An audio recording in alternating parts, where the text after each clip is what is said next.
Então tá, pessoal, hoje eu procurei trazer uma palestra um pouco diferente, tá? E mostrar para vocês um pouco na realidade é muito mais uma palestra para a gente pensar, tá? Alguns tópicos para a gente poder pensar, que eu chamei de feitiço do tempo, tá? Então, o que eu queria falar para vocês, né? Então, para começar, uma primeira frase que é o grande tema que eu quero trazer para vocês hoje, que é: recomecem todos os dias como no feitiço do tempo, tá? Essa frase, ela não é minha, essa ideia não é minha, tá? Eu li num livro, tá? O nome desse livro se chama Siga em Frente, inclusive tem ele aqui do meu lado, ó. Ele fica literalmente do meu lado aqui no trabalho. E é um livro do Austin Kleon, ele é autor de um livro chamado Roube como um Artista, para quem não leu ainda. Para quem não leu ainda, eu recomendo que leia os dois. E esse livro aqui, ele fala muito de maneiras de manter a criatividade nos bons e nos maus momentos. E a gente tem, principalmente num ano passado como o que a gente teve, num ano que a gente está tendo agora, muitos desafios e bons e maus momentos. Então, eu achei super interessante a premissa desse livro. Eu adorei, eu já li ele todo, quase mais de uma vez. E tem o primeiro capítulo desse livro, ele é exatamente esse. Ele fala sobre recomece todos os dias, como no feitiço do tempo. O que é o feitiço do tempo, né? O feitiço do tempo, como o Rafa deu spoiler lá no grupo, e para quem é mais velho, né, é um filme de 1993 de um comediante chamado Bill Murray, né? Para quem não conhece, né, eu sugiro que veja o filme, é um filme muito engraçado. E muita gente até aqui, acho que na Digital não era nem nascida em 93, né? Quem dirá ter assistido isso num modelo muito normal, né? Eu lembro de ver na sessão da tarde, esse filme dava na sessão da tarde quando eu era pequeno, e eu assisti depois de um tempo numa aula de filosofia. Não, na realidade não era uma aula, era tipo, na disciplina de filosofia que eu tinha no ensino médio, tinha um trabalho para fazer. E eu li esse livro já com um viés diferente, né, de interpretar ele de uma outra forma. E talvez até na época eu não tivesse a mentalidade que eu tenho hoje, mas quando eu li isso, nesse livro aqui que eu tô lendo agora com vocês, eu comecei a conectar várias coisas na minha cabeça, assim. O plot desse filme já foi muito copiado, tá?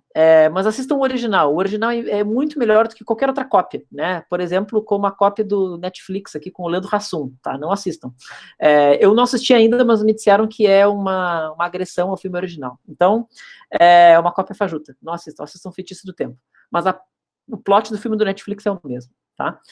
O que é o Feitiço do Tempo, tá, pessoal? É um filme onde o personagem principal, que é o Bill Murray, ele é um repórter do tempo, e ele fica preso numa armadilha temporal, onde ele acorda todos os dias do mesmo dia, que, se eu não me engano, é 2 de fevereiro, tá? O que é bem peculiar, porque é tipo semana que vem, entendeu? Eu não lembro se é 2 de fevereiro ou 2 de janeiro, mas acho que é 2 de fevereiro. E ele vai dormir, ele acorda, e todos os dias que ele acorda é o mesmo dia. É o dia 2 de fevereiro. Esse repórter, ele é um repórter do tempo, e nesse dia 2 de fevereiro, na cidade que ele mora, é conhecido como o Dia da Marmota, tá? Inclusive, o nome desse filme, muitas pessoas acham que o nome desse filme é Dia da Marmota, né? E se tornou até uma expressão de quando tu tá vendo alguma coisa se repetir, né? Além de déjà vu, né? Mas quando tu tá vendo, putz, isso aqui que tá acontecendo já aconteceu, né? Se pode chamar de Dia da Marmota, né?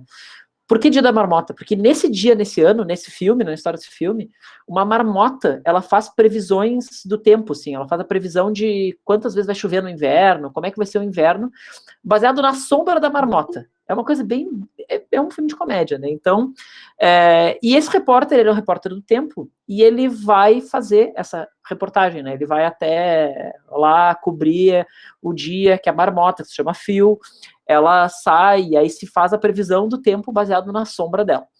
E para ele ser um dia que, assim, é uma reportagem completamente inútil, assim, é aquele job de jornalismo que ninguém quer fazer, sabe? É entrevistar o pato que atravessa a rua, sabe? É aquelas entrevistas que a gente vê, assim, de canais B, tipo, às vezes que colocam no programa só para ter um chamariz meio diferente, assim.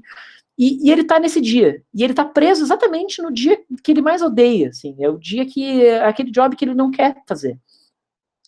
E por mais que ele se esforce, essa é a marmota, tá? Ele acorda todos os dias no mesmo lugar, na mesma cama, ele tenta de tudo no filme, né? E aí depois, obviamente, o filme se desenrola, mas a grande lógica e o grande plot é que ele acorda todos os dias no mesmo dia. E aí, nesse determinado momento no filme, se eu não me engano, é quando ele tá conversando com... Ele vai jogar boliche com os caras, e aí ele, tipo, bebe com os caras. E aí ele começa a chegar ao seguinte pensamento, né, que é, o que ele faria se ele tivesse preso num lugar onde todos os dias fossem exatamente o mesmo e nada que ele fizesse tem importância. Se ele for, o que ele começa a acontecer no filme, né? Ele vai, sei lá, xinga uma pessoa, porque ele sabe que no outro dia, tipo, isso vai ter apagado, entendeu? Porque ele tá vivendo de novo aquele dia, entendeu? E aí ele começa a exercitar um pouco do que ele faria. E aí esse filme ele vai muito nessa linha, né? Ele é uma comédia, obviamente ele é feito para causar o absurdo, mas ele traz também, de certa maneira, e aí ele é estudado, esse livro, eu vi ele num viés de filosofia, e esse livro aqui, por exemplo, do Seguir em Frente, ele traz um viés mais de criatividade, de autoconhecimento, e ele traz muito essa mentalidade, né? O que a gente faria, né, se a gente tivesse preso?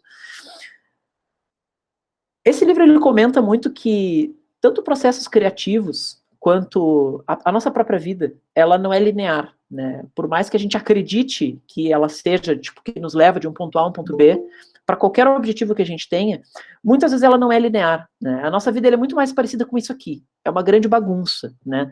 A gente não sai de um ponto A e vai até um ponto B, a gente vai, aí dá uma volta, e daqui a pouco vai, tipo, as coisas dão errado, aí eu dou uma volta, vai por cima, vai por baixo, e quando eu acho que eu tô chegando, eu posso voltar para trás, e quando eu acho que agora vai, eu posso voltar para uma coisa que estava antes do A, e assim vai. O processo criativo e a nossa própria vida, ela é muito assim, né?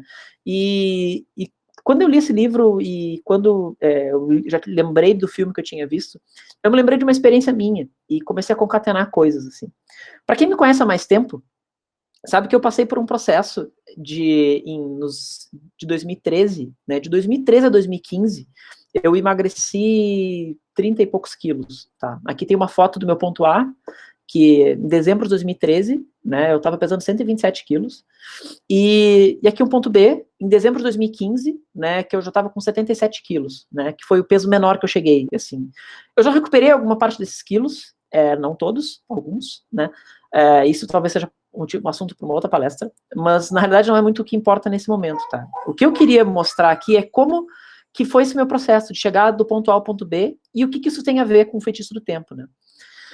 E aí eu vou começar um pouco contando como é que eu emagreci, né? Eu emagreci baixando um aplicativo, né? Que se chama MyFitnessPal, e onde eu comecei fazendo uma das técnicas de emagrecimento, que é balanço energético, né? Onde tu cadastra as calorias que tu come, tu faz exercícios, e aí tu tem uma lógica simples, né? Tu tem o que tu come, menos exercício, tu tem um crédito de calorias, né? Quantas calorias tu deixou de consumir aquele dia. Existem 1000 maneiras de emagrecer, 1000 técnicas, isso aqui é uma das mais antigas, né, mas eu utilizei essa daqui, não foi com médico, não fiz bariátrica, não foi com nutricionista, eu fiz tudo basicamente cadastrando o que eu comia e o que eu me exercitava. E como é que funcionava, né? Na segunda-feira ia lá, comia alface, frango, batata doce, qualquer coisa assim, né? Aí tu vai descobrindo que as coisas boas da vida tudo consome muitas calorias, né? Tem muitos carboidratos, muito açúcar. Começa a ler a embalagem, mas isso é um assunto para um outro dia. Fazia corrida, corria bicicleta, show, né? Legal, pô, consumi 1.100 calorias, por exemplo. Pô, nota 10. Aí no outro dia ia lá, pô, de novo, frango, batata doce, e aí ia lá, corria bicicleta, e no outro dia comia mais frango, pô, nota 10. Aí chegou na quarta-feira, putz, né, pô, vou comer no restaurante, vou comer um pouco melhor que estou enjoado de batata doce, né? Hoje não deu para ir fazer uma bicicleta, mas fui para academia, né? Já foi meio, mais ou menos, mas foi tudo bem. Mas aí chegou na sexta, ferrou. Eu fui comer pizza, chocolate, cerveja com os amigos e explodi, né? O aplicativo. O aplicativo quase se desinstalou sozinho dentro do meu celular. E aí, isso aqui é o quê, né? É muito o ponto A e ponto B, né? Porque eu posso muito bem chegar e dizer assim, cara, fudeu, entendeu? E agora? Entendeu? Tipo, tô jogando tudo fora, sabe? Tipo, fiz esforço segunda, fiz esforço terça, fiz esforço na quarta. E aí chego na sexta, me permiti comer uma pizza, aí tinha um chocolate, aí já tomo uma cerveja com os amigos. Tipo, então tá, então amanhã eu vou acordar, esquece essa dieta, não tá dando mais nada certo, e desistir, né? Não vou mais seguir adiante. Mas na prática, todos os dias o aplicativo começava do zero. Porque o aplicativo, ele funciona dessa maneira. Quando vira meia-noite, zerou. Então, na minha cabeça, o dia que me caiu essa ficha, eu comecei, tipo, aparece aquele lapso de memória, assim, tipo, eu conectei na hora com o feitiço do tempo. Porque, na prática, todos os dias era uma nova chance de ficar dentro da minha meta de calorias, entendeu? Eu posso escorregar num dia que, tipo, no outro dia o aplicativo não vai ficar brabo comigo, entendeu? Eu tenho que ter consciência, tipo, que naquele dia eu fui errado, eu, tipo, comi a mais, e se eu tô com um objetivo, eu deveria ficar dentro desse objetivo, mas assim, tudo bem, entendeu? Vai ter dias que não vai dar certo, porque, novamente, não é uma linha reta de A a B. Todo dia a gente, de certa maneira, e aí isso foi uma coisa que eu aprendi nesse momento, no dia que eu virei, tipo, comi pizza, e aí pensei no outro dia, abri o aplicativo, e no aplicativo podia continuar comendo quinoa, batata doce, economizando energia e fazendo exercício, que tudo bem, entendeu? O aplicativo não estava dizendo assim, você infringiu agora uma regra absoluta que você nunca mais pode voltar atrás e ferrou tudo, terra arrasada. Porque na prática, todo dia era uma nova chance de fazer isso dar certo, né? E isso para mim, na época, serviu muito como um mantra, assim, sabe? Eu virava o aplicativo todo dia, tipo, cara, beleza, hoje é um dia novo, eu posso fazer dar certo de novo, sabe? Porque na prática não é viver no modo foda-se, desculpem o palavrão, mas assim, não é viver no modo do tipo, ah, então tá, então eu vou viver todo dia, vou sair xingando todo mundo porque amanhã reseta tudo. Calma, não é bem por aí. Não é para ir para um lado extremo, mas entendam que, na verdade, a gente ainda precisa ir de A até B. Seja o seu A, o seu B, o que seja. Muitas vezes o A até B é entregar um projeto, o A até B é conquistar um objetivo pessoal, o A até B pode ser ler um livro, entendeu? O objetivo que vocês quiserem, tá? Não é, ao mesmo tempo que é viver todo dia como uma oportunidade nova de dar certo, não é viver como se não houvesse amanhã, que é uma frase que eu não gosto, porque na realidade a gente tem que lembrar que existe o amanhã, porque senão amanhã a gente paga os boletos, entendeu? É assim que funciona. Se a gente viver como se não houvesse amanhã, amanhã tem boleto para pagar. Então tá, Lucas, e como fazer então, né? E como que são essas maneiras, né? E como que a gente consegue chegar, talvez, né? Então, nesse meio termo. E aí aqui eu tô misturando um pouco do que o livro dá de ideias, um pouco do que eu já experienciei e do que eu até falo para muita gente, né? Muitas pessoas me perguntam, né, como é que é o meu processo de trabalho, como que eu faço as minhas coisas, e eu tenho maneira simples de fazer isso, né? Uma das primeiras é traçar metas, né? Por que traçar metas, né? A meta te lembra que tu estava num ponto A e que tu precisa chegar até um ponto B. Se tu não sabe quem é o teu ponto A, de onde tu estava e para onde tu quer ir, tu está simplesmente vivendo a vida e sobrevivendo. Não é que seja errado, mas na prática, tu vai acabar não aproveitando esse momento e não vai acabar vendo até nem tanto propósito para o que tu está fazendo. Porque num dia que tiver ruim, no dia que ferrou, que deu tudo errado, se tu não tem uma meta, se tu não tem um B para ir, se tu não te lembra de onde tu estava em A e tu não tem um B para ir, é muito fácil de desistir de tudo, porque tu não tá enxergando onde tu quer chegar, sabe? Traçar meta te ajuda a tu lembrar que tu quer chegar nesse B, sabe? Seja o B que vocês quiserem, sabe? Porque na prática, a gente tem que levar um dia de cada vez. Né? Tem até um negócio, se eu não me engano, posso estar falando uma baita bobagem aqui, mas se eu não me engano, tem um negócio dos alcoólicos anônimos, ou dos narcóticos anônimos, alguma coisa assim, que fala que todo mundo consegue resistir um dia, né? É muito difícil dizer que tu vai resistir, né, no caso, obviamente, de um vício, né, mas é muito da lógica do que eles fazem é de viver cada dia, né, e porque é muito fácil tu resistir um dia. Tipo, pá, tô passando por um baita perrengue, mas, cara, um dia eu consigo resistir. Se eu for parar pra pensar que eu vou ter que resistir isso por um ano, por 10 anos, talvez seja muito difícil e eu acabe desistindo. Mas um dia a gente consegue muitas vezes resistir. E não existem atalhos, muitas vezes, de A para B. Quando eu tenho, muitas vezes, se eu tenho que ler um livro de 400 páginas, eu posso até estabelecer alguma técnica que eu vou ler mais rápido, etc., mas não existe um atalho. Eu ainda tenho que passar por cada letra, por cada página, por cada espaço e aproveitar aquele momento. Então, levar um dia de cada vez é traçar um plano e seguir um plano. É definir uma meta, mas legal. Dentro de cada dia, experienciar ele como cada dia de uma vez. O amanhã, bom, beleza, amanhã a gente tem que organizar isso aqui, mas vamos viver o hoje aqui, vamos tentar focar nesse aqui agora e seguir o nosso plano do que a gente está fazendo, né? Listas, quem trabalha comigo já sabe, né? Eu faço lista para tudo. Mas não é que eu faço lista para tudo porque eu sou louco, é porque a lista, ela ajuda a reiniciar. A lista é aquele aplicativo que eu falei que ele, né, no caso das calorias lá, eu entro e, beleza, ele zerou, né? Quando eu passo de um dia para o outro, ele zerou. Uma lista, como é que eu tenho aqui, por exemplo, do meu lado, né? Eu faço listas, muitas listas. Meu caderno é todo baseado em muitas listas.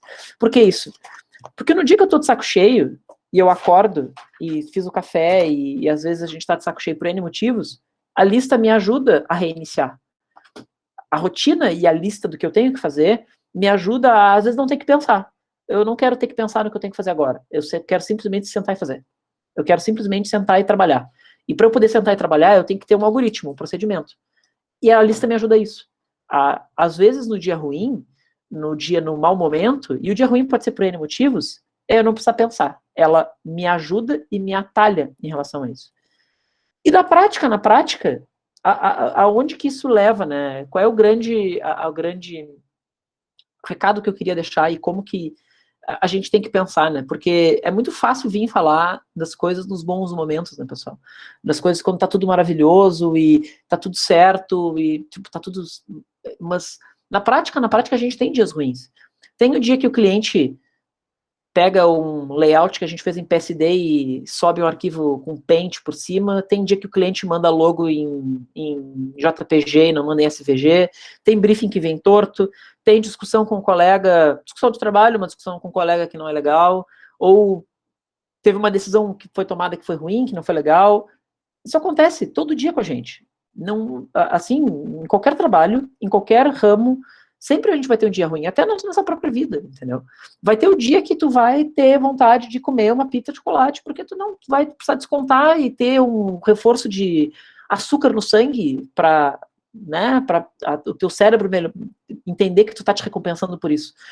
Mas na prática, levem o seguinte: se vocês tiveram um dia ruim, deita, dorme, fecha o olho, descansa e acorda no outro dia recomeçando como se você estivesse no feitiço do tempo. Porque em cima de uma lógica de se vocês forem sempre levar um dia ruim para um outro dia ruim, para um outro dia ruim, sem ter talvez uma meta clara de onde vocês querem chegar, do A para o B, ter uma lista, ter uma rotina, vocês vão ficar presos nesse dia ruim. Então a grande lógica é: se deem ao luxo de, ao acordar, poderem recomeçar. Poderem recomeçar o dia de vocês, é uma nova chance. Se ontem eu discuti com o colega, vai dormir, deixa passar, passa um tempo, pensa um pouco naquilo, e no outro dia te dá o objetivo de recomeçar isso. É um outro dia, é uma nova oportunidade que tu está ganhando, muitas vezes, para que tu possa sentar e corrigir as coisas, ou fazer as coisas do jeito certo. Então, era um pouco isso que eu queria falar para vocês. Eu acho que eu misturo um pouco de experiência própria, mas com o que eu acho que muitas vezes, principalmente no momento de pandemia que a gente está, e não está sendo fácil para ninguém, a nossa saúde mental, olha, quem não faz terapia, eu sugiro que faça, porque está sendo muito difícil para todo mundo. E a gente vai ter maus momentos, sabe? Vai ter dia que não é bom. Vai ter dia que a gente pisa na bola, sabe? Mas a gente não pode levar essa pisada na bola sempre pro dia seguinte. A gente tem que lembrar da pisada na bola, e às vezes lembrar da pisada na bola é botar aquele post-it tipo assim: não vou mais mandar o logo pro cliente em JPG, vou mandar sempre em SVG. Porque a gente não pode esquecer, muitas vezes, das coisas que a gente fez. Mas se deem ao luxo de recomeçar. Era isso.